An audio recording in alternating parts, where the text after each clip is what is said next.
সংসদ সদস্যদের ইচ্ছে পূরণে শহর থেকে দূরে অজপাড়াগাঁয়ে ধানক্ষেতে নির্মিত হচ্ছে আইটি ট্রেনিং সেন্টার। প্রকল্প পরামর্শক হিসেবে কোনো প্রতিষ্ঠান নয়, নিয়োগ পেয়েছেন আলাদা আলাদা ব্যক্তি। কেনাকাটায় প্রাধান্য পেয়েছে বেসরকারি প্রতিষ্ঠানের স্বার্থ।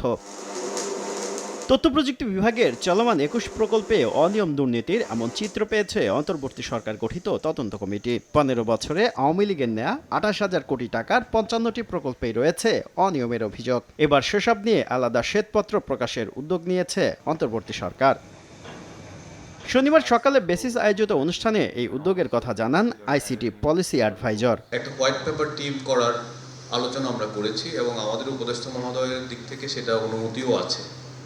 তো এখন আমরা কিছু পারফেক্ট ক্যান্ডিডেট খুঁজতেছি যে যারা আসলে এই কাজটা করতে পারবেন। বর্তমানে ব্রডব্যান্ড ও মোবাইল মিলিয়ে দৈনিক ৬,৪০০ জিবিপিএস ব্যান্ডউইথ ব্যবহৃত হয়। এর মধ্যে ২,৩০০ জিবিপিএস ব্যান্ডউইথ সরবরাহ করে ৭,৪০০ জিবিপিএস সক্ষমতার বাংলাদেশ সাবমেরিন কেবল কোম্পানি। বাকি ব্যান্ডউইথ ভারত থেকে আমদানি করে RTC অপারেটররা।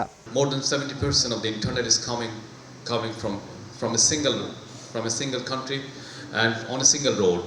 So we are saying that in the coming months we will try to put some monopolistic restriction on ITC, and we will try to empower Bangladesh Submarine Cable Company.